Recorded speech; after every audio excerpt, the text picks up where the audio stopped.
Hello and welcome to the Thursday show. My name is Paul Murphy, your host. I'm joined by Adam Camilleri. Oh, hi. And Dustin Henshaw. Oh, hi, Mark. We are here on the Frontline Gaming Network. This is your weekly show where we talk about upcoming tournaments for the weekend. We're going to talk about a selection of tournaments from all over the world. It's very exciting. We're going to go down what you're going to see there. We're going to talk about what I guess the players you're going to see, top ranked players in the ITC, and then also maybe how to beat some of that stuff and also call our shots, see who's going to win. We never have to look back because we're always looking forward, and we're always right. Exactly. It's a pleasure to be here. We're always right. We're always right. That's why we never need to reflect. Don't need to reflect on what we're right about. If you squint, we get close. Before we get into that, though, I do want to talk about the LSO 40K Champs is hitting super major status. Check out the Frontline Gaming Network's website. Get some tickets. There's also some hobby classes there. Teachers, none other than Duncan Too Thin Coach Rhodes himself. You don't want to miss some of this stuff. It's going to be awesome. Check it out, including some of the products are going to be there. You'll actually get to see some of those in the middle of our show when we take a little station identification. That's right. But I'm excited. No, those are some great events too. Great events. And if you haven't been to like a class if you've never watched Duncan Rhodes' painting tutorial, you can't paint. That's just I don't know what else to say. Like you have to watch at least one. You can't.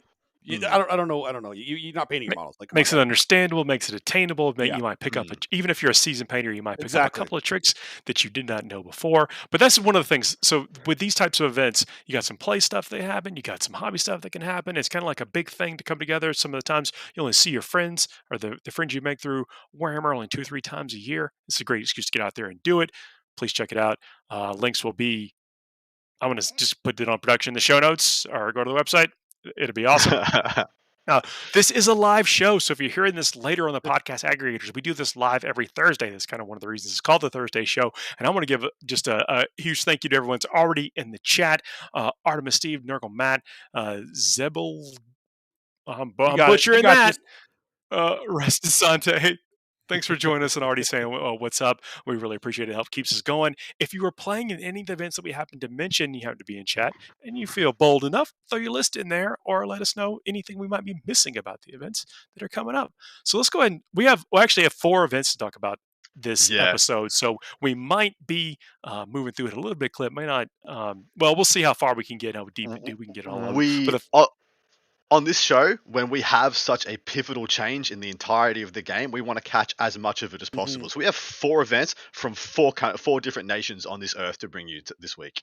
It's going to be a great show. I love that. The first one we're going to talk about is the Bournemouth Brawl in Bournemouth, England. Bournemouth? London. I don't know. 79 players, 7-round event.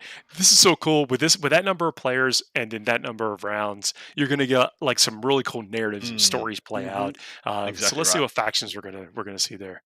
For the factions there, the Imperial Super Faction, there are 9 Sisters, 4 Custodes, 3 Grey Knights, 3 Imperial Knights, Space Marine Super Faction, 1 Dark Angel, 3 Blood Angels, 1 Salamander, 3 Black Templar, and 2 Iron Hands.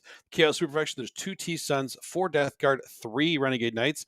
Xeno Super Faction, 6 Necrons, 5 Orcs, 4 Tau. The Hive Mind Super Faction, just 5 Tyranids. And then the Aeldari Super Faction, there's 2 Aeldari, 2 Drukhari, 4 Harlequins, and 4 Asuryani. Meaning the faction podium is Sisters topping it off at 9. Necrons coming in hot in the second with 6, and then Orcs and Tyranids tied in third with 5. This is the new book, but Tyranids are still on the podium. Yeah, what a change though from literally a month ago. Sisters and Necrons. Where the hell did they come from? I mean, we know where. Like, they've been there the whole time. But that's a good 50%. I mean, for Necrons, that's like 200% representation from, like, last month to this month. Are you kidding? That's like 600%. There's usually like one. It's crazy. That is 6 Silent Kings is what we're talking about. That is 6 Silent Kings. Each one of those lists started with 1,600 points to build the rest of their force with. And that's not hating, by the way. Y'all know how I feel about Silent King. It's like, if you build it, you use it, you deserve it. All right. Yes, that is one of those blue chip items. Like you put in the work to make that Silent King, to build that Silent King.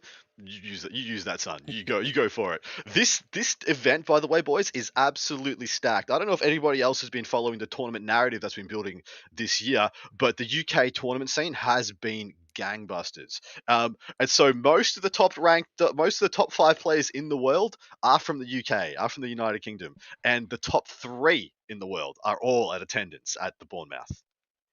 Oh, that's going to be some fireworks. Spicy. But let's talk meta about as those well sisters. for all of them. 9 Adeptus Sororitas list. Now, we know that the people, they've been kind of right there on the cusp, and then with the benefit of Armor Contempt and maybe just the sheer number of threats they can put on the board, that's what's supporting this number of faction right now. It's the secondary. The secondary game got such a boost in Nephilim, like such a huge boost. They can outscore opponents even if they are losing their models because they have so many good little trading pieces. They are good at scoring not only the primary but the secondary as well. And Adam really wants to say something, so I'm going to turn it over to him right now. No, well, so in Nephilim, a lot of people lost their ability to passively score, their passive income of points with the loss of Stranglehold and to the last. The vast majority of stable lists operated on a passive amount of points that they'd get per turn.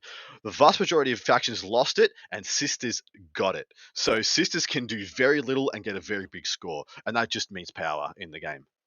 Yeah, and they were already a strong faction, like in terms of, like I said, the trading pieces, because they have the units, the models, the model count, and the model strength to be able to fight any of the top armies right now. And now that they got the secondary game that a lot of other factions lost, like Adam was saying, it just boosts them up to like not quite S tier, but pretty close. Pretty close. Well, seeing some other players gravitate to these armies, I don't want to say it's easier to acquire those secondaries because you still have to play the interactive game on the table. Of course. But it certainly does seem like all things being equal, you might have the advantage of 2 or 3 points, which will equate into a win. Yep, for sure. Exactly right. And when you are scoring so well without interacting, it puts a lot of pressure on your opponent to make something happen. And of course, Paul, you know all about that. With the pressure Blood Angels and stuff apply, it forces mistakes. It forces people to over or under invest on different portions of the table, and then you just start to expose people. It's really strong. And to that segue, to that cause, the top 2 players in the world in the ITC right now, both at this event, both taking Sisters. Let's see what they got. What do they have?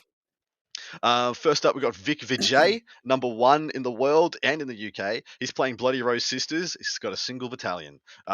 This is one of the things we thought we might start seeing a little bit more prevalently than we like in Nephilim, is that everybody's just taking a battalion. And I will tell you, of the 9 lists that we have for your viewing pleasure today, I think only one of them is not running a single battalion. So it is what it is. He's got 2 Crusaders. Think just a quick note on that is that I don't think we'll see too many like detachment choices like that unless they're one of those factions or they're taking a character that gives them some type of benefit to command points. Now, I don't know what we're going to see for what we've highlighted, but I think that's something that while those characters might even become infinitely more valuable over the course of the next few months.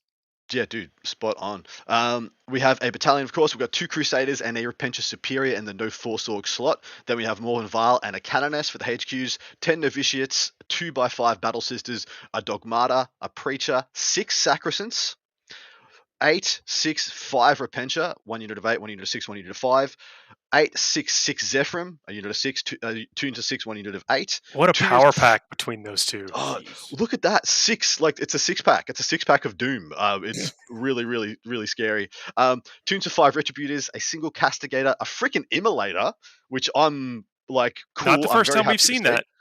No, but it is still quite rare, isn't it? And a single Rhino to tote around the Retributors. Yeah, boys, the Immolator, yeah? Is that just because on the turns where you want to scout move a transport and you don't and you need to have your Retributors in the Rhino, you can put 5 Repentia in the Immolator, go in and get him into the action. And also that Immolator is noted to have the auto explode ability. It's the only one that has it in the Sisters Codex, so it actually adds a little bit of spice there as well. What do you make of this package, boys? This is the Sisters lists are going to look a lot more similar now. I think there's going to be like a lot of 3 Repentia, a lot of 3 Zephyrim, 2 Retributors, or maybe 1, 2 5-mans is actually something we haven't seen in a little while because everybody's been moving more towards the 10-mans. This one is more focused on the punch rather than the survivability of it. And the rest of the list, just I feel like this is just good sisters. Like everything Well, good. yeah, it feels like the aggressive portions write themselves. Like you are taking 2 units of Repentia, you are taking 2 units of Zephyrim, and then the minutia is in the numbers, is in how big are your squads, what are you using them for. He's got a 6, he's got a unit of 5, unit of 6, unit of 8. So only one of those can go in the immolator. He has a Rhino for the others, but only one of them can go in the immolator. So there is a couple of interesting things like that. 5 retributors could go in immolator as well and get scout moved for all we know. So there are a lot of options there, but these are the things we need to unpack now. But this just looks like it's sisters good stuff, yeah. I'm just curious how that castigator keeps creeping his way into list. So what I've heard from sisters players is because they just need something that's going to hit you from their deployment zone. Yeah. Everything in their army just is 24 inches or less for or has to punch you, right? So it's just having one piece that at least reach from my deployment zone to yours. I figured it had to be something with deployment, like you wanted to cover all those angles, and then the vehicles play into that. I mean, I don't know, but the angle game is very important in Warhammer 40K right now, especially with different terrain setups and sets, and just thinking that way. Dude, you're not wrong. I mean, but like you say, when you've got three castigators, it's really hard to keep them all safe on angles, like you said. Whereas one, you can be like, okay, this guy's going to shoot that 5-man, and those hammerheads can't see him this turn. It's going to scoot around this way next turn. It's going to shoot that one. Hammerheads still can't see it. Where if you had 3, there's no way on most tables, right? Yeah. Yeah, that makes sense. The castigator, I think when you're asking the sisters player, they were all saying, yeah, we just need something to shoot across the board. You need something to kind of create that pressure. The sisters list, they all are close range or want to get in close combat, and because they have a lot of non-interactive secondaries now, they want to have to force your opponent. Okay, you have to do something, and when you do, I need something to be able to shoot you off of it without having to commit anything as well. And then against other assault armies, you find yourself, they'll push everything out. They just have a couple of units, servitors or assault intercessors or whatever, running around the backfield. And maybe a castigator's enough to kind of start forcing checks on them. Exactly right. Well, let's transition over to Manny Chima, number 2 in the world and the UK. Playing sisters, Bloody Rose Battalion. Who would have thought? So refreshing. Repentia Superior in the no Forzorg slot. Celestine and Morven Val for the HQs, so dropping the Canoness with the Blessed Blade and all that goodness for Celestine. 10 Novitiates, 2x5 Battle Sister, so exactly the same as Vic's. 5 Sacrosants, so Vic has 6. 3 Crusaders, Vic has 2. A Dogmata is the same. 3 units of 7 Repentia rather than the 8-6-5, and then 8-8-7 Zephyrim. So quite a few more Zephyrim than Vic took. And then the same 2 units of 5 Retributors, a single Rhino, no Castigator. So the Castigator points have gone into no Immolator either. Yes, exactly right. So the Castigator and the Immolator points have gone into more Zephyrim and Celestine, I believe. Yeah, Celestine I think is the main thing there. It's I think the Zephyrim is just 2 more. 3 more.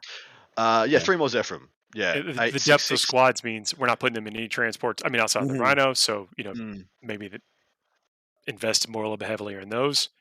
Yeah.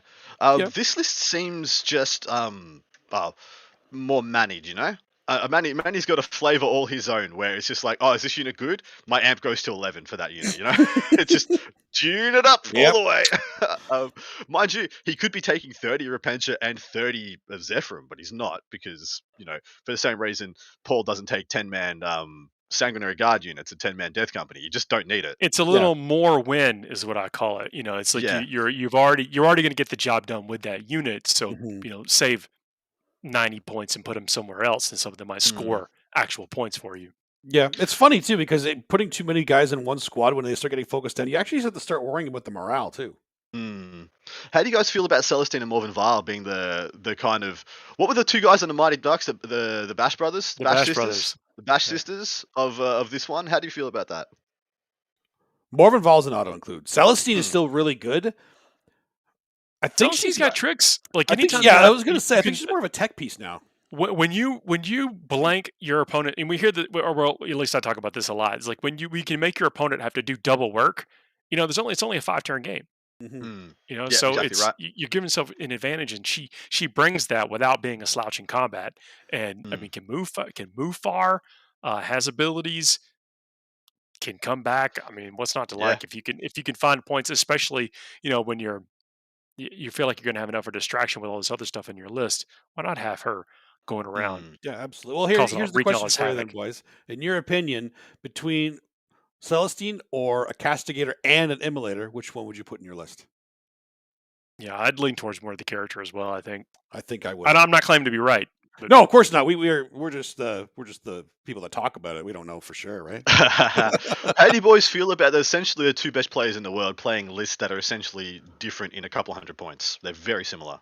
It makes perfect sense. Like a lot of the lists for top factions and even factions that just people not figured out, but they have a core of like 1,500 points or so. That's just this is what you take, and then the rest is your own flavor. That's what it always ends up being. Yeah, This is just perfect proof of it. fair enough. you're going to see that. Well, let's move on to the third of these lists. This is David Gailard. This is the third ranked player in the world and the UK. He's playing Leviathan Tyranids, single battalion once again. He's got a Broodlord, a Neurothrope, and a Flyrant. 2 units of 9 and a unit of 3 warriors, so 2 fatty 9s with all the trimmings. A Lictor, so I as soon as I saw the Lictor, I'm like, oh, that was Death Leaper. Yeah. He's got 3 Tyrant Guard, 2 units of 3 Venom Thropes, 3 Zoanthropes, and he's still taking his 2 Harpies. I will note that I noticed that both of them had the Stranglethorns instead of the Heavy Venoms now, so they're both Really not taking the extra, because they're extra 30 points to take the Venom Cannons now. They to are, take 2 yes. Venom Cannons, 15 points each. So he's saving 60 points there on his list by just not taking them. And the Stranglethorns are good. They're just not good at killing everything like the Venoms are.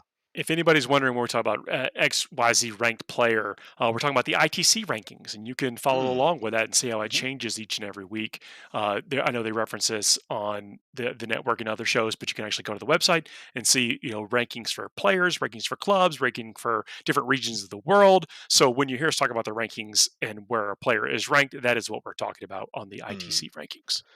A lot's been made of Tyranids following the changes, guys. What are your opinions on where they're sitting and how they're doing?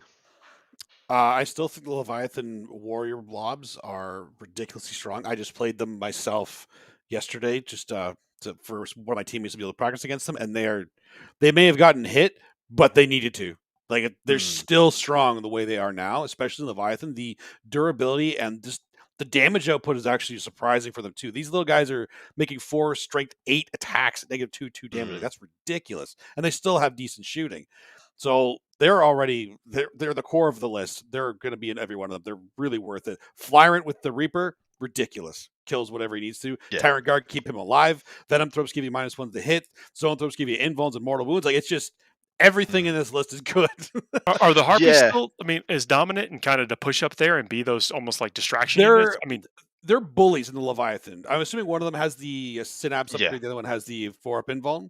So they're just bully units. You throw them in their face, they will do damage, and you have to deal with them. Otherwise, they're gonna run amok because they can start charging next turn and tying stuff up. Depending on what they're up against, they're almost tech pieces as well because of that. So I can understand why he wouldn't put the Venom cans on there. So he's not using them as much for damage. He's using them as harassing units. It's like I'm shoving these in your face. Maybe getting engage points if I really want to. You can use them that way too. But you have to deal with these things, and they're not easy to pull. So they can't get engage points anymore, can they? Because they're actually aircraft. Oh, that's right. They're actually aircraft. Yeah, that's right. That's an interesting change. So it's literally just harassing them then. Yeah, it looks like this list is built to be more of a primary bully. Like it's going to get to the mid board and just be indomitable. Whereas we saw Tyranid armies in the past that just do everything well. Whereas this one seems like it's going to have a brick of warriors with character support and a unit of Venom Thropes, and then a brick of warriors with character support and a unit of Venom Thropes, and just operate in 2 kind of really hard to crack bubbles that a flyer can just go back and forth supporting where needed. I think it's good. I think it's still extremely strong, and David's going to do very well. Absolutely. It's going to be hard to. Yeah, so with these heavyweights there, I can't how do you pick a winner? It's hard There's to not so pick many of them. sisters, yeah. You got 2 really top players with really good lists on there. I can't not do it. I can't not. Yeah. So we're picking. Yep, sisters going to win. Normally, I like to throw in a little bit of like maybe if everything just lines up exactly right for this faction or this player, then they can come out on top, which is true because there really is still an any given Sunday type approach to Warhammer or shot for Warhammer 40K, but sisters are winning this. I can't read that, Adam. What is it? Says sisters gone win. Sisters gun win. Okay, there you go. That's for all the people listening on the podcast afterwards. Sisters are taking this, and we're just wrapping up talking about the Bournemouth Brawl in England. Yeah, I like to spice a shot with props. The more I use props, the more likely you are to want to watch us live. Oh, that's true. So we shouldn't even tell people what it actually looks like. This gorgeous thing that Adam just made. Folks want to watch us or want to come hang out live. Just talk about in the chat. We got the chat. We have a great community of folks that come and spend a little time with us on Thursdays when we do this. It's awesome to see. That's an incentive to come see us live. But if you don't listen to us live, we really appreciate that too. Don't forget to be leaving us some 5-star reviews and some likes. Wherever you're seeing this, that kind of stuff. So forever, I've wanted us to each get a big prop. Like Paul pulls out a giant shoe, and like this one's Paul's shoe-in of the week, and it's a Blood Angels list or something. And I can get a giant lock and just like close the lock in. Like this one's click locked in for Necrons or something. We have production for that. Production could put a hat on me right now. Yeah. Yeah, get some flames in the background here. Come on, this is green screen, buddy. That's a different show. All right. What's the next event, boys? Yeah, next event we're going to be talking about is the Show Me Showdown in Kansas City, Missouri. 117 players, 6-round event. So we're going to be seeing Imperial Superfaction. There's 5 Sisters, 4 Custodes, 1 Ad Mech, Sist Astromilaterum, 9 Grey Knights, 7 Imperial Knights. Space Marine Superfaction. There's 5 Dark Angels, 2 Space Wolves, 2 Blood Angels, 1 Ultramarine, 1 Salamander, 4 Black Templar, 1 Iron Hands, 1 Blood Raven. Blood Raven? Blood Ravens? Blood Raven. Yeah. All right. Usually I would just go in there and be like, okay, what successor are you using? It did not list his successor. It's a White Dwarf chapter, right? Exactly right. Yeah, exactly it's an actual chapter, and I think it was in White Dwarf. Yeah, but somebody played Dawn of War. That's all he's got Gabriel Angelos in there because I went and checked it out. I'm like, I don't mind. I'm putting you in precisely because you took Gabriel and sticking to your guns. That's fair. Chaos Superfactions, 1 Chaos Space Marine, 3 T-Suns, 5 Death Guards, 7 Renegade Knights, Xeno Superfaction, 7 Necrons, 5 Orcs, 9 Tau. Holy crap. Hive Mind Superfaction, 12 Tyranids, 1 GSC. There you go. I got one. Aeldari Superfaction, there's 7 Aeldari, 3 Drukhari, 4 Harlequins, and 3 Asuriani. So the faction podium was Tyranids topping it off at 12 still. Tau at 9. And the last one, I think, is a tie between like Renegade Knights, Necrons, Necrons, Renegade Knights, and Imperial Knights. And Aeldari. Oh, and Aeldari, yeah. Wow. Okay. Sorry, did I miss putting out who's in third? Okay, yeah, I got it. There's 4 of them in third. There's Don't 4 worry, of them. We got you. We got it. We got it covered. We got it. So what's doing analysis here? Is this? I thought we were in Nephilim. Are they not using Nephilim because Tyranids and Tau are still topping the charts there? They are using Nephilim. I even double checked when I saw the stats and was just like, I went in their Facebook page and the Facebook page says they're using all the new updates. So really, yeah. Wow. Okay. I mean, it's surprising to see those numbers high. I thought the Tyranids and Tau especially, I thought were going to drop. Tyranids, I can see still being up there because they're still just as good. Just not. The other thing I missed there is that Grey Knights are actually second on our podium with 9 as well. Oh, the chat helped us. The chat corrected us. Chat got it. They're tired. I say that there was some analysis happening here. It was chat doing the analysis, and we appreciate it. We got it. But yeah, 12 Nids, 9 Tau, and Grey Knights. What's up with Grey Knights, boys? Where are they at? But they're still good. Well, I'd be curious to see what's in that list because if it's just pure Grey Knights, and what's the way to run it now? Is you doing Dread Knights? You doing MSU spam? Like they've been on a roller coaster the last couple of months with the rules. And I don't think like strike squads get it done. I Terminators with the armor contempt. It's got to be paladins probably. 10 pallies. Yeah, 10 pallies. We have or like 3 units of 7 or something. I actually am a huge fan of units of 3 paladins because they can all put armor resilience on themselves and be absolute ridiculously absurdly hard to kill. So I'm just quickly scanning through a bunch of those lists. We've had 3 so far of the 9 with big. So 3 out of 4 that I've looked at right now have big paladin bricks. Okay. One is only a 7-man. The other 2s have been 8s and 10s. This one is full MSU triple Dread Knight. This next one is Dread Knight as well, triple Dread Knight with a GMDK.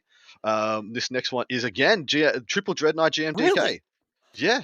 What is this one? This one is 2x6 paladins. I like that. I think that's pretty good. Okay, that's pretty fat.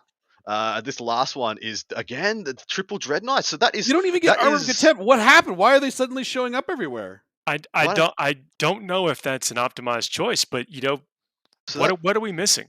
that's 4 or 5 out of them had the GMDK and 3 Dreadknights, and then MSU power armor. They don't get armor of contempt on the No, Dreadknights? they don't. They're one of the exceptions.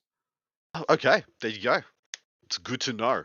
But yeah, that does seem an odd pick because I can tell you right now, you put armor resilience and Tighter Shadows on 3 paladins and just put them in the middle of the board, and you're like, cool. You can shoot AP 3 at me, and unless it ignores cover, I take a 2-up save. I It's have just to imagine obnoxious. that those Dreadnought players, which is cool. I mean, like this, what I'm about to say is not, but they're bringing what they're comfortable with. Yep, that's fair. That's and You know what? That can So win you you know- a couple of games. So in the previous meta, I actually thought Dreadknights were a little bit of a sleeper because they're extremely good into all Aeldari. Aeldari, their guns just smashed. In addition, their combat just smashed. Unless it was Halo Doom. If it was Halo Doom, you were feeling a bit bad, but is what it is. Into Nids, they were actually quite respectable as well, because Nids are mostly operating off AP2. It pushes you to your invuln. Cool, you got your invuln anyway. And then all your guns are actually relevant because you're not having to leverage a bunch of AP into armor contempt. So against the top 2 or 3 armies, the Dreadknights were okay. They weren't superstars, but they were pretty good. I quite liked them in that meta. Now with the switch to you look at them into sisters, and you're just like what, 5 Repentia kills the Dreadknight? And then your Dreadknight tries to kill the Retributors on the back of the board or something, and it just doesn't do anything. It feels really rough. Well, let's jump into some of the lists you highlighted. Oh, for sure. So, top player in attendance here is Ben Sherwin. He's ranked 8th in the USA. He's playing Asuran. He's got an Ulthway battalion. And this is really funny because I played essentially this same list at Adepticon. It's barely changed. So he's just like, oh yeah, this is fine, just rolling with it. He's got Eldrad, Baharoth, Farseer Skyrunner, 3 units of 5 Rangers, 1 unit of 5 Howling Banshees, 1 unit of 5 Striking Scorpions, a single Warlock Skyrunner, 5 Wraith Blades, 5 Swooping Hawks, 5 Warp Spiders. He's literally just missing Dark Reapers and Shining Spears to make the full aspect conglomerate. 2 units of 3 D Cannons, which I know is one of his favorite units, and a single Wave Serpent. This is one of everything. The D cannons have been making their way into several people's lists, and I can respect that choice because it helps you really kind of control that midfield and let you play the edges, or be wherever your opponent is, and you know where they're not going to be, which is within range of those D cannons. They're AP4, man. Whew. Yeah, they hurt. It's a strong place to be, AP4. Don't need ignore cover, don't need nothing. They just do the job.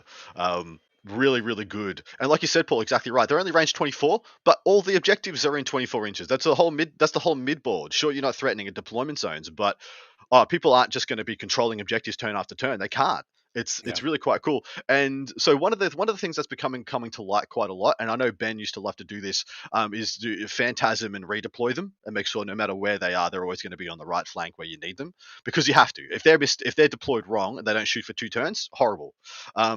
But when you phantasm every game and they're always in the right spot, they feel oppressive. But I was talking about redeploys with some mates.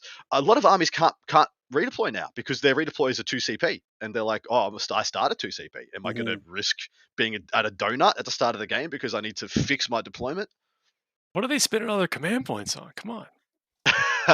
Eldritch Storm, obviously. Well, this one he's actually spending none. Apart from a relic and a Warlord trait either on the Farseer or the Warlock, because he's taken Eldrad and Baharoth, who generally you don't buy him for. Yeah, true. Hey, what are we seeing? What's the next list? So next one, I just pulled out 2 lists I love the look of. First one being, I want to have a look at some Tau lists because, of course, they were high in the representation. This is Alec Gorishek. He's playing Tau Sept, and this is the literal list that we all thought we were going to see. And I just wanted people to know we weren't lying, and we said people are going to pivot to maybe 1 big unit of Crisis Suits and a bunch of Hammerheads. It's got a battalion, 2 Crisis Bodyguard, Long Strike, an Ethereal, and a Cold Star Commander, because that Cold Star is too good. Long Strike is OP, and the Ethereal just giving you CP every turn. I got to tell you, it's good. 2 units of 9 Breaches, 2 units of 10 Kroot, a big fatty unit of 5 Crisis Suits with all the trimmings, Cyclics, Plasmas, Burst Cannons, 5 Shield Drones in addition. So that 5 model unit is pushing, it's 420 points, I think, 450 points, somewhere in there. 2 Tetras, which we'll get unpack in a little bit. 2 Hammerheads, 2 Devilfish, and Shadow Sun. So 3 Hammerheads in totality, 1 big unit of Crisis Suits, and then 2 units of Breaches in the Devilfish, making up kind of the offensive assets offensive assets. What do you make of it, boys? I like where the Towless are going now. I feel like the Hammerheads and Longstrike is just the way they're going because they're still good with their points. And still having one Crisis Squad just decked out with all the goodies, that makes perfect sense. And of course, the Devilfish with Breachers, I think, is a great tech piece as well. So, I mean, everything in this list I like. And the Tetras are actually good for that's a my lot question. of things, too. What's a Tetra? Fast little skimmers. They're the equivalent of their land speeders, basically. Yeah. I'm pretty sure they have marker drones on them too. It's a Forge World Piranha essentially that comes with like a supermarket light. No, it's been a bit since we've seen him. That's the first time I think we've talked about him on this show. That's true. I think it is. So when they do the marker light action, they put down 3 marker lights instead of 1. So that's really potent.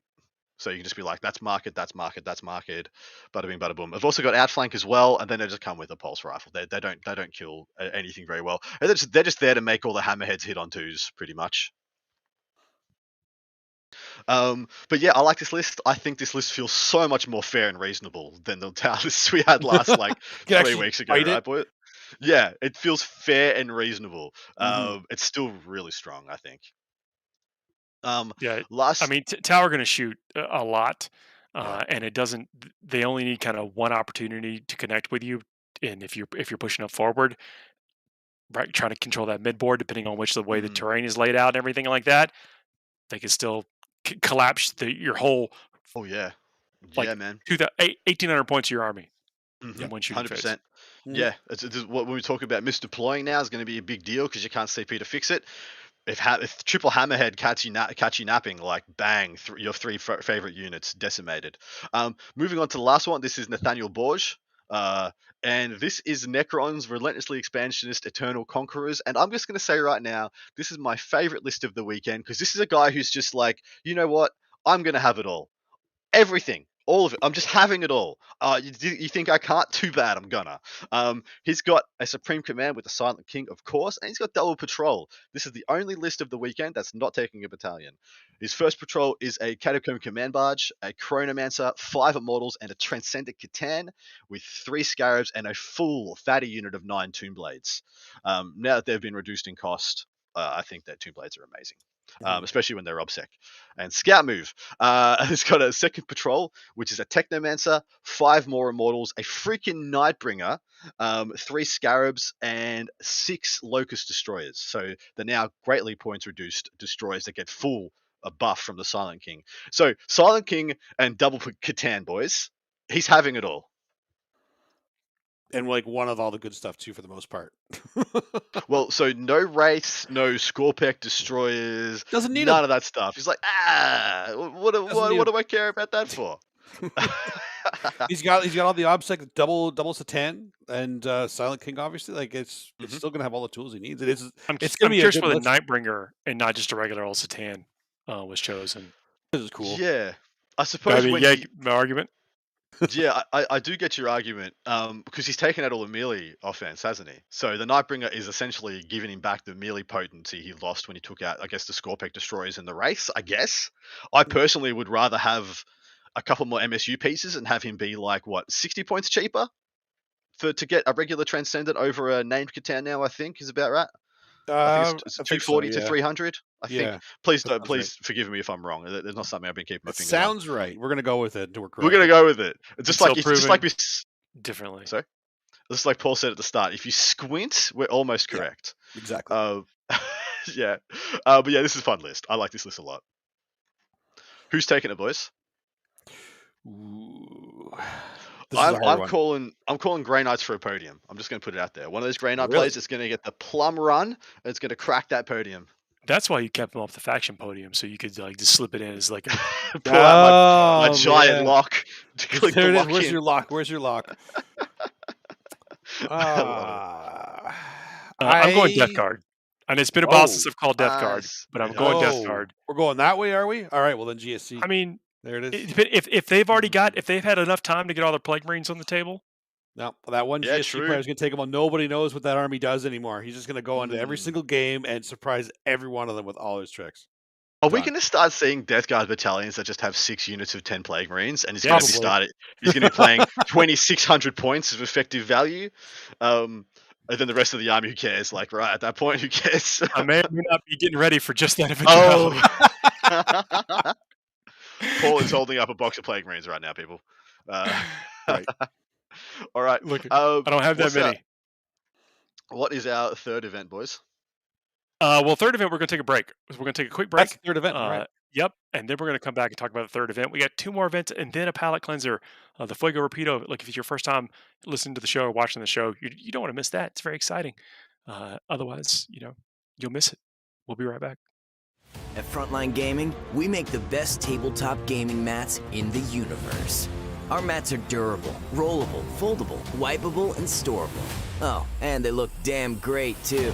Join the thousands of tournament regulars and garage gamers who use our mats to bring their gaming surfaces to life.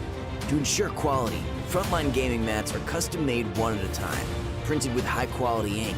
Our immersive designs stay crisp and are available in a wide range of styles and sizes. So whether you're playing a war game or a skirmish game, whether you're fighting over an alien tundra, fantastical forest, or real-world setting, there's a great-looking battlefield for you.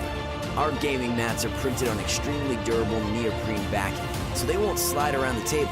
And they're thick enough to stay flat, protecting what's underneath and allowing for slight uneven surfaces. We know from experience that an easily portable gaming surface is just better. Every mat comes with a sturdy nylon zip-up bag for storage and transportation. Whether your next battle is in your home or at the local game store, you'll be able to unroll your FLG mat and get gaming right away. Our products are all made and tested by passionate gamers at Frontline Gaming HQ right here in the USA. It's time to take your battlefield to a new level.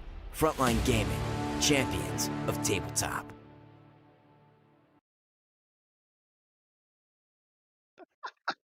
I want to go. I want to go and buy one. I want to pick up a stupid big prop. And just We are back. Welcome back. Please check out the sponsors. It's gonna be. We were actually just talking to production about how they found a way to get psychers in a corn army. So I want to get some razzies in the chat. Yeah, come on, not fluffy. No. Production's petulant whack player. And so we're on here to talk about competition, and that's sometimes you see that kind of stuff sneak in. The next event we're going to talk about is Viking Games Summer Grand Tournament in, oh my goodness, You got it. Norrköping, Sweden. Ooh, that sounded right. Done. That was good. Yeah. 40-player, 5-round event. Sweden actually checked in the chat earlier. I hope you're still with us. Let me know how I did on the pronunciation. Yeah, let us know. What are we going to see there? Yeah. Let's see. We got the Imperial Superfaction. There are 3 Sisters, 1 Custode, 2 Ad Mech, 1 Astra Militarum, 1 Grey Knight, and 2 Imperial Knights. Space Marine Superfaction, 1 Space Wolf, 3 Blood Angels, 1 White Scar, 1 Death Watch. Chaos Superfaction, 1 T-Sense, 2 Death Guard, 3 Renegade Knights. Xeno Superfaction, 4 Necrons, 1 Orc, 2 Tau. Hive Mind, there is 2 Tyranids, 1 GSC. And the Aeldari, there's 1 Inari, 1 Drukhari, 3 Harlequins, and 2 Assyriani. Faction Podium means the Necrons topping it out with 4. Harlequins, Renegade Knights, BA, it's Sisters at 3, and then everybody else is basically 2s and 1s. This is a hell of a spread. This is amazing. Beautiful. I literally looked at this event and was like, I'm covering this. This spread is majestic. It is majestic. That's the word. That's the word we needed. Majestic. Yeah. And Necron's #1. What is this world? I like it. This is the world of nice. Nephilim, my friend. Necron incredibly strong. Good secondaries, being able to bring in the Silent King, being able to get a lot of mortal wound output out of the Satan. They're going to be good. You got to prepare. You got to have a Necron plan. Mm-hmm. You do. Mm-hmm. You do it. Until you play, you have to practice to get them too. Because if you don't, until you do, you don't understand how strong and how many points they score now. Like, it's actually insane, the boost that they got. Yeah, this I one, 100% agree, man. They've got a lot of boosts over the months and year even, and they've always kind of gone a little bit every single time. Like, oh, maybe it's this time. Maybe it's this time. I'm gonna say it again. I think it's this time. They're actually gonna be up there now. Yeah, what have they done? Is this the 3rd or 4th time they've had like just a blanket buff? I think it's the third. Yeah. And finally, I think it's at the tipping point where they get the proper resurgence that they deserved for 2 years almost. It's been the protocol change. I think was actually one of the major ones. It made them relevant. They had a whole relevant. rule that wasn't relevant, and now it's super relevant. Now it's very relevant. This is actually a pretty stacked event by the Scandinavian rankings. We have the 3rd ranked, 4th, 5th ranked, and 6th ranked players in Scandinavia at this one. Only 40 players. It's going to be a bit of a shark tank. One of those is running Inari, and one of those is running Ad Mech. So I was really excited to see top players running obscure factions. First of those is Dag Samuelson. He's running Tyranids. He's ranked 3rd in Scandinavia, Leviathan Battalion. Unfortunately, this is literally David Gaillard's list, I think, with a couple of small changes. So this is very, you know how we had the 2 bloody rows at the start? And there were like 500 points difference at most. Yep. This is essentially the same. At most.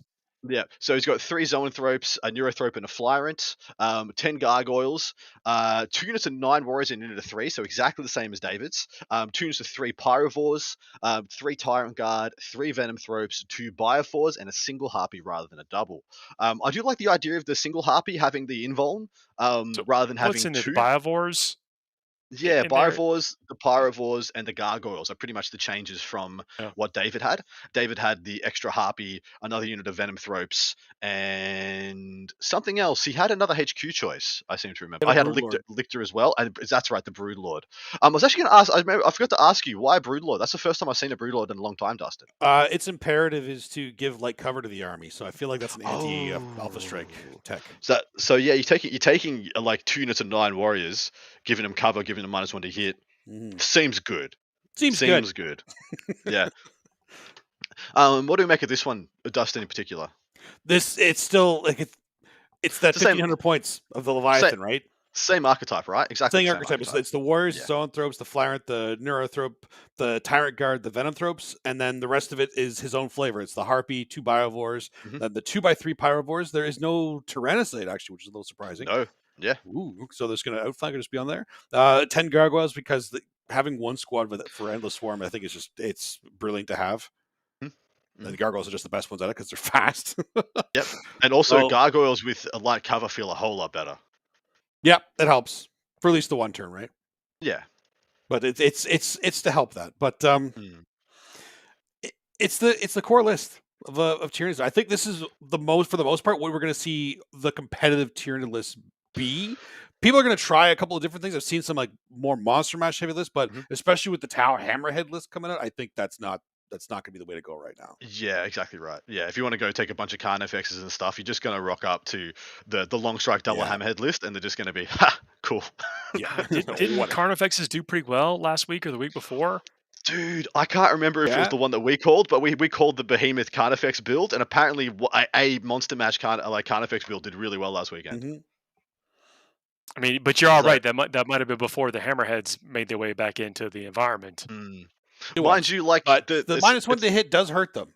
It's not like the other tower builds were particularly kind to Carnifexes. Like, what are we talking about here? Very true. Like the Crisis Suits were possibly worse, because at least you can walk up and charge and kill.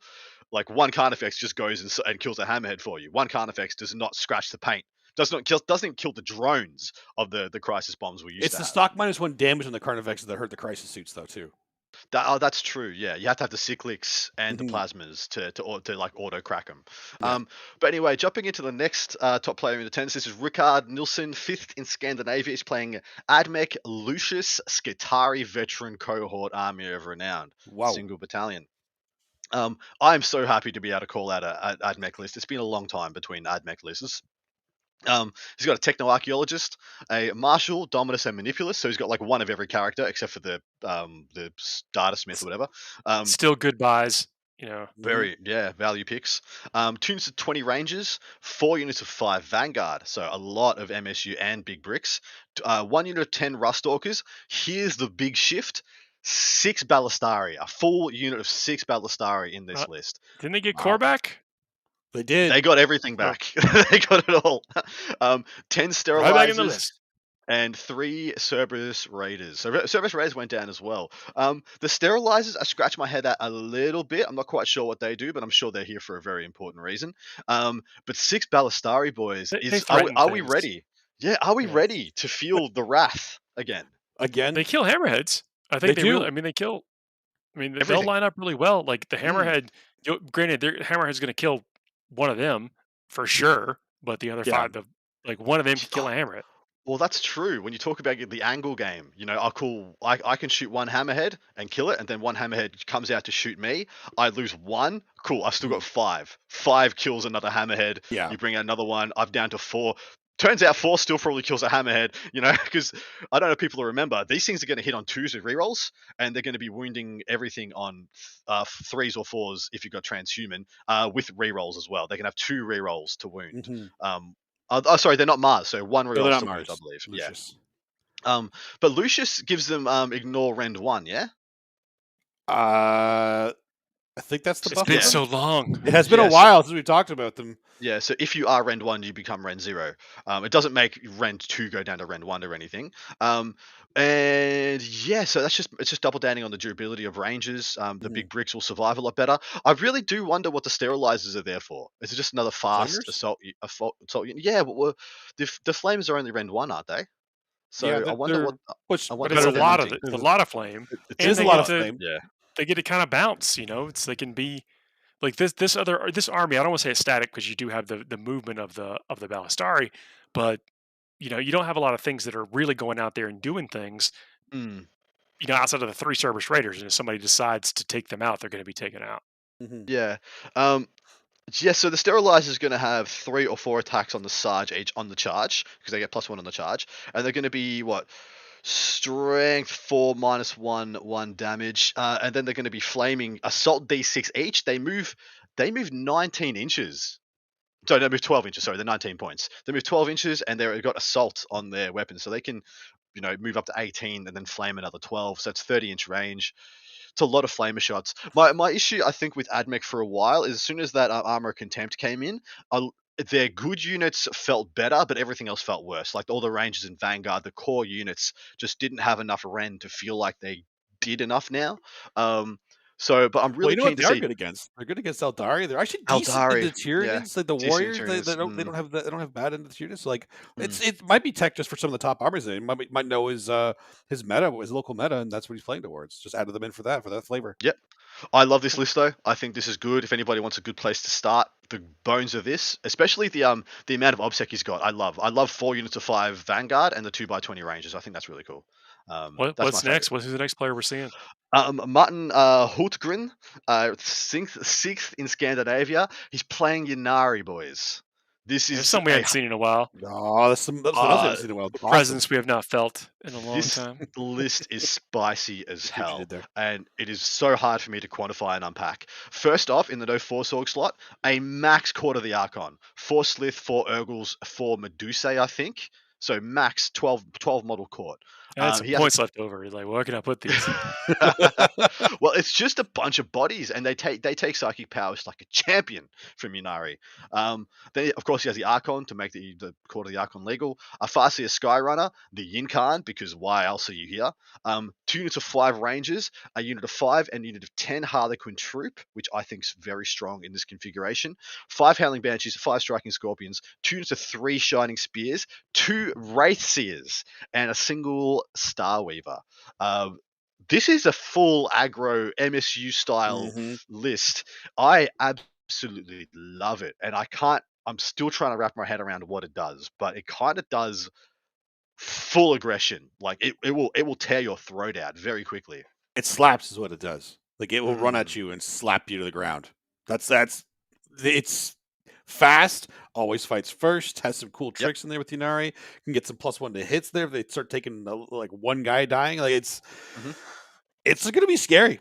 It's gonna be scary. Well, and it's got 3 Juggernaut units in the 2 Races and the Yinkan that can just threaten knights, just do all the spicy stuff.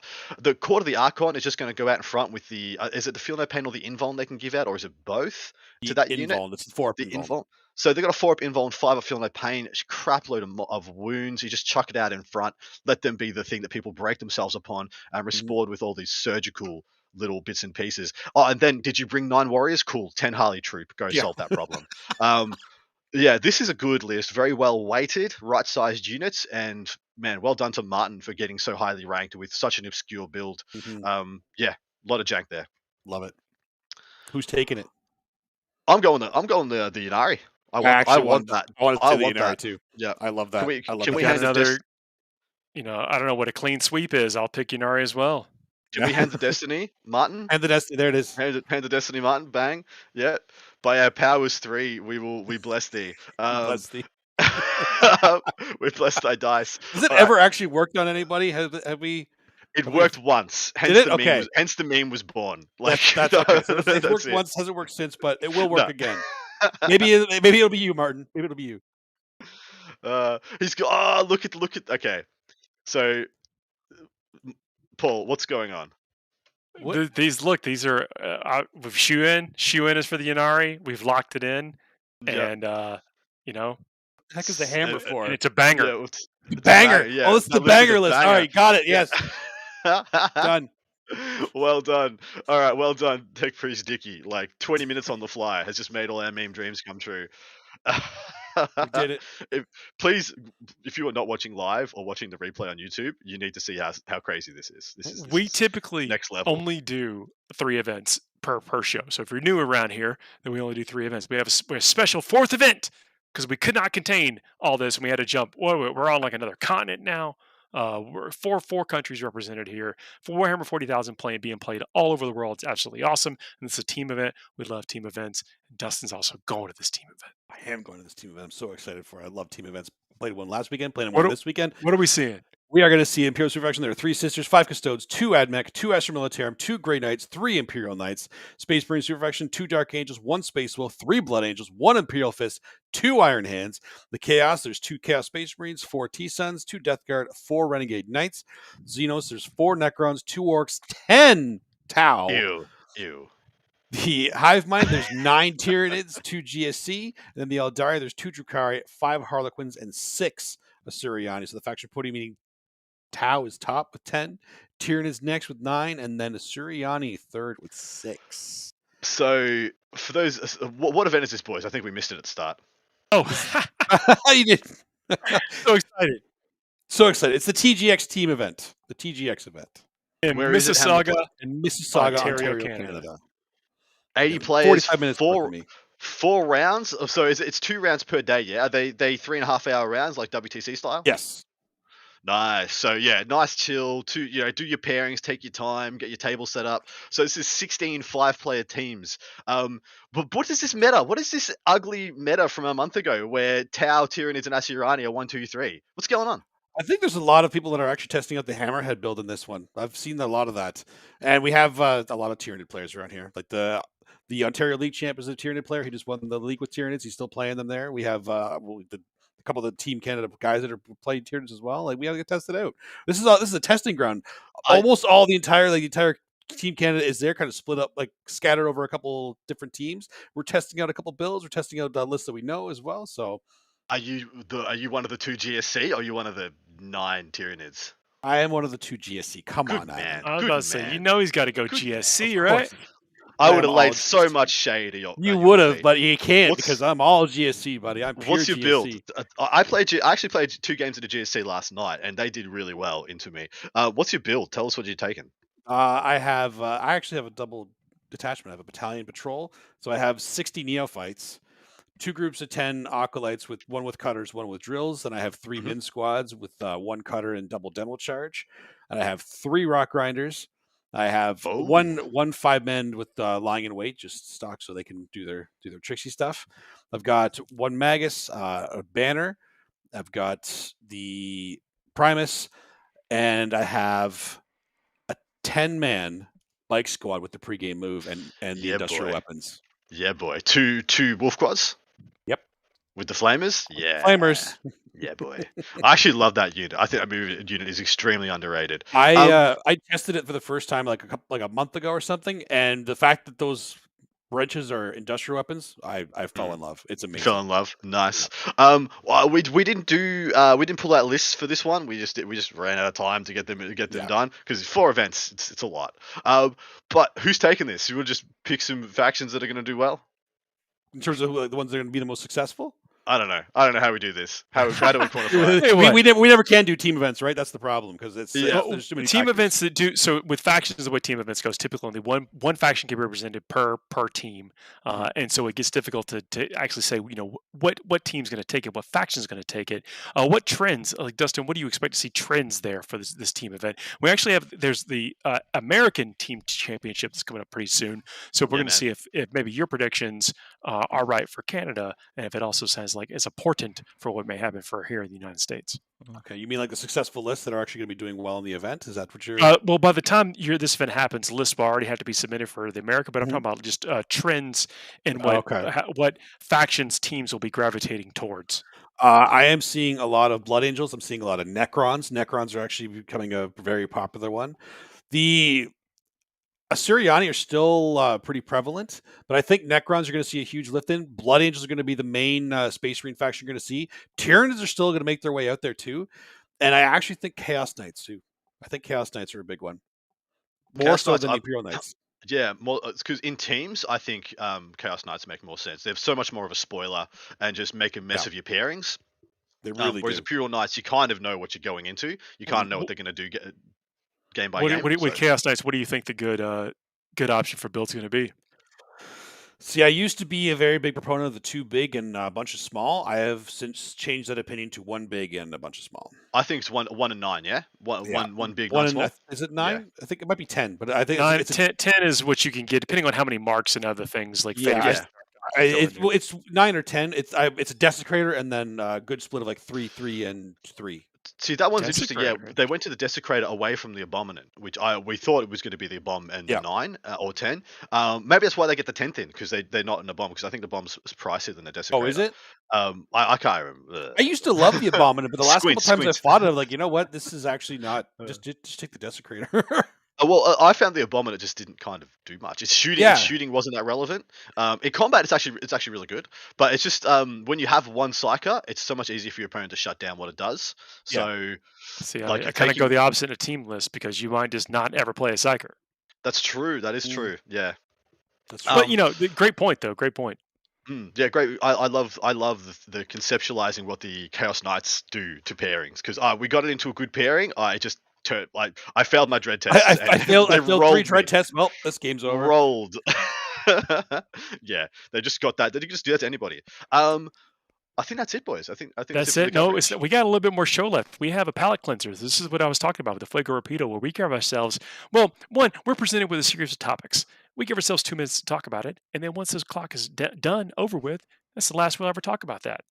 We don't know what the questions are until right now. We're going to see in the same time y'all are.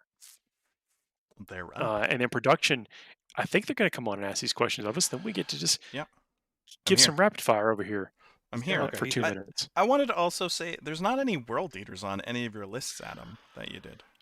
So I went looking. One of the reasons I didn't have enough time to do some lists is I went looking through all these events to try and figure out if Chaos Space Marines were in play, and I determined that the Chaos Space Marine Codex was not in play for any of these events, and therefore I left all the Chaos Space Marine stuff on the shelf.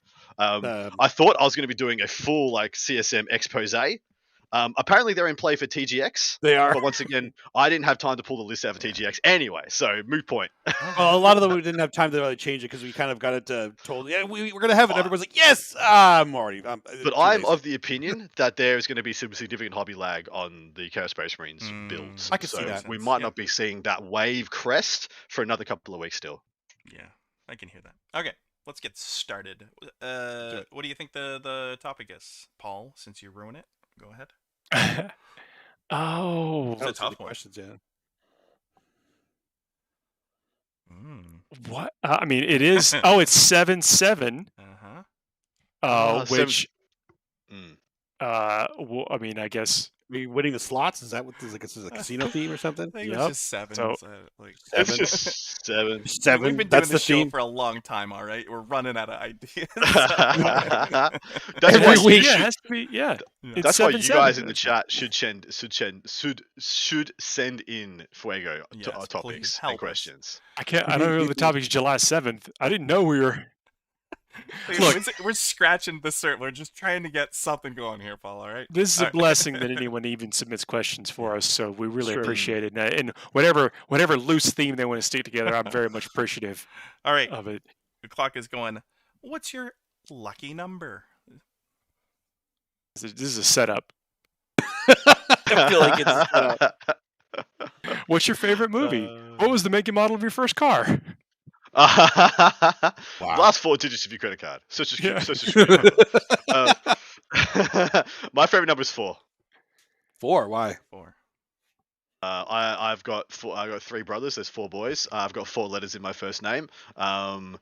Yeah, I think that's about it when I was a kid. And that's when I decided, when I was like 4 years old, I decided 4 was it. There you go. I don't know. It's very similar to my lucky 11 or 13 is my lucky number because I was born on the 12th, and I thought it'd be like too ridiculous to pick the 12th, the day. So I had to Yep. pick something else, and so I go with one on either side. So the Either 11 and side. 13. Wow. My lucky number is also 13. Oh. 'Cause I thought I'm- Dustin was going to be 4 for the 4-armed emperor. Oh. that would be 2 on the nose at this point, I think. Not enough. Or not enough, yes.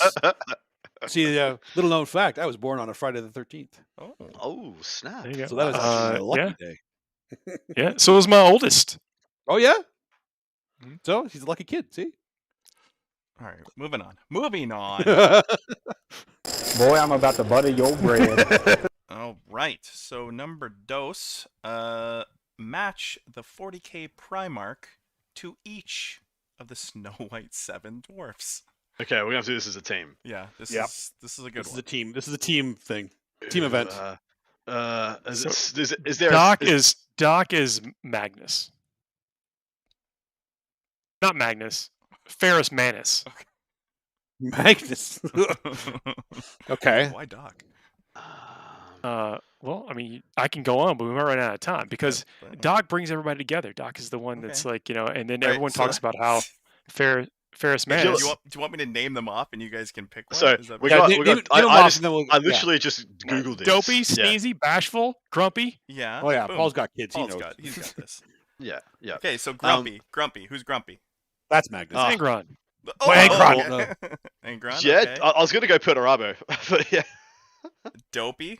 Who's Dopey? Perturabo. Perturabo's dopey. Okay. Happy. I would be ironic.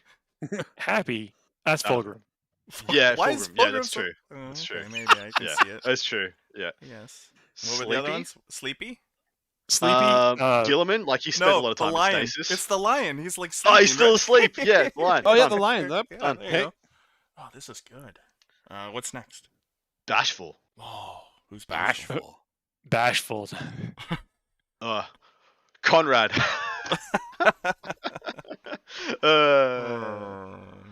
I think we're done. Yeah, I don't know.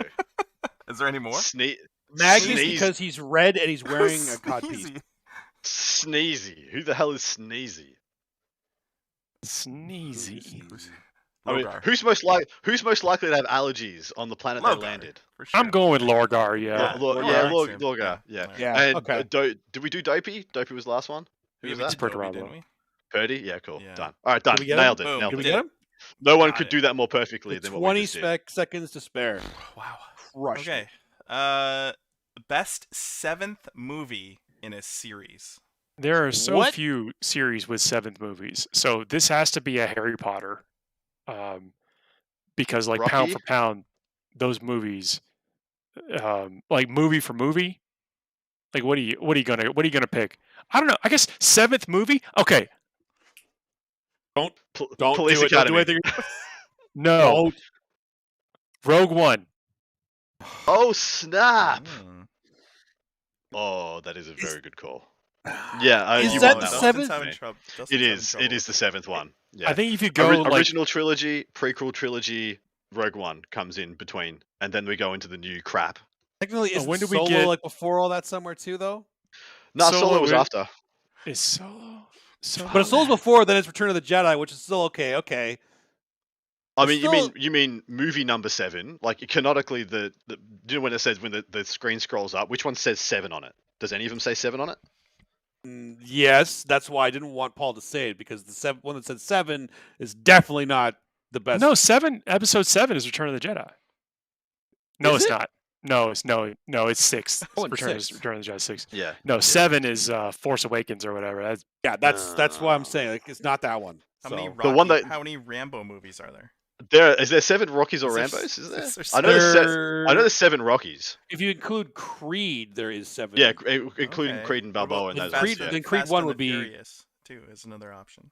Okay, I'm not doing No. Fast and Furious. I I'm think sorry, if it's not Rogue One, it's Harry Potter, which I would do be like which would be the last one, right?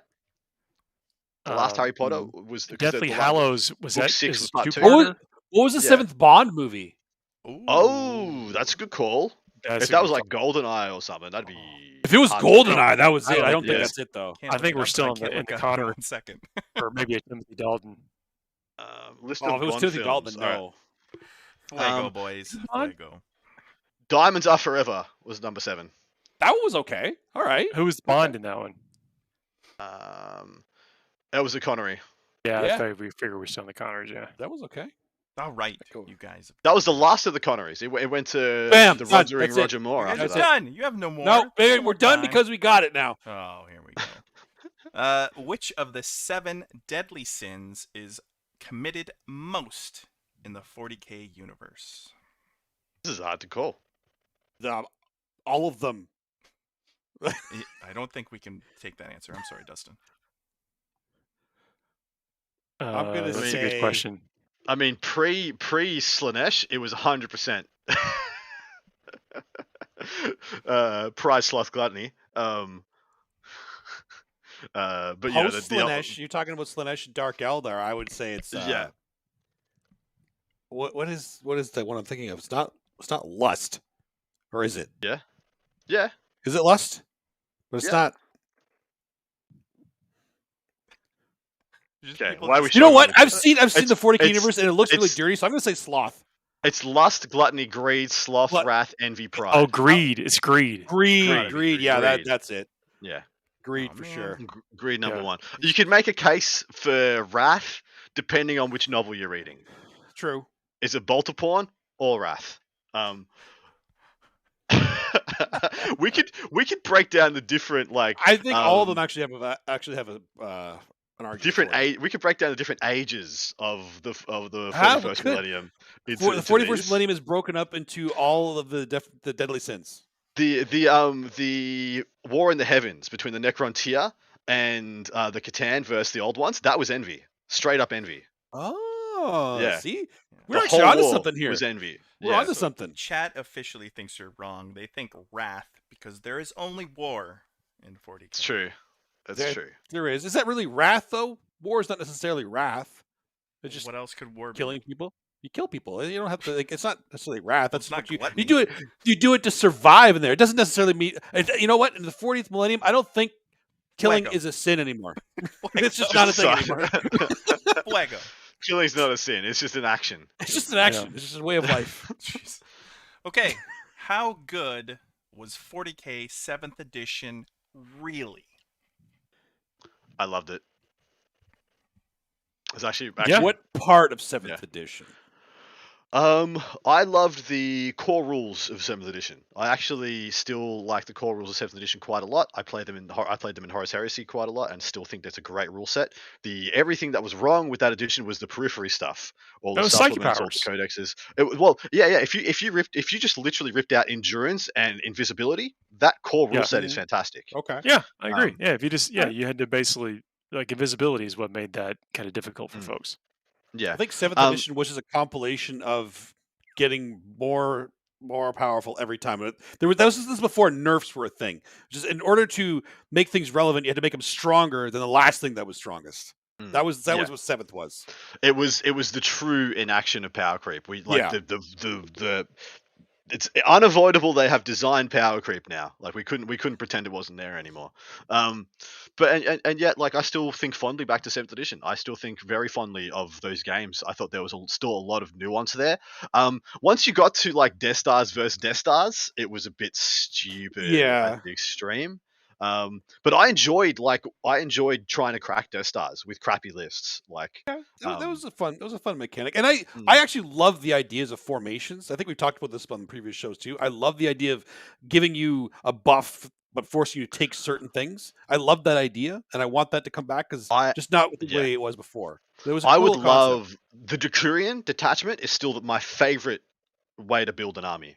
Like the Decurion style detachments. It's just the buffs are way too freaking good. Way too good. That was the thing. Like the idea was awesome. The buffs were too good for the ones that you that's what I mean. Like is like 7th edition is good intention, poor implementation. Yes. Because there it is. Everything. Yeah. That's the TLDR right there. That was it. Go. Adam nailed it. All right, last one. What food could you eat for 7 days a week? Hot wings. Specifically hot wings. Because you can just. I thought you were going to say tacos. I don't know why. Well, because you So put tacos work too, but hot wings, it's like perfect category. It's like low calorie, fairly, depending on which sauce I'm with or what you eat. Oh, you're thinking health wise too. Oh, come on, man. What food would you eat to be healthy too? Okay. Hot wings is actually a really good answer because there's different sauces, a different meal. Like you're not. Yeah, that's true. Yeah, tacos and hamburgers high on the list, but they'd have to roll me. I don't out think of here. I might actually be able to eat tacos 7 days. Burgers, I couldn't. I couldn't do burgers every day. I could legitimately eat sashimi every day of the year. Sashimi. Oh, okay, what kind of sashimi? What kind of sashimi? I love it. Well, tuna's always the best, but my favorite's actually swordfish. Or kingfish. I don't think I've ever had sashimi swordfish before. It's very, very nice. Red tuna. Maybe it's an Australian thing because that's fish we have locally here. I'm not sure. That's true. But tuna, can't go wrong. I could eat sashimi every day of my life. I love that stuff.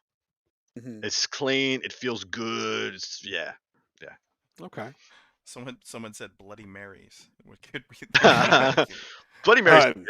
Hey, you could have 7 bad nights and 7 good mornings for. I guess. I don't care for Bloody Marys. 7 good mornings. Yeah, I don't either. I don't like the tomato juice or the vegetable juice, whatever you use for it. We have pizza. Yeah. Is another answer. Dicky, what's yours actually?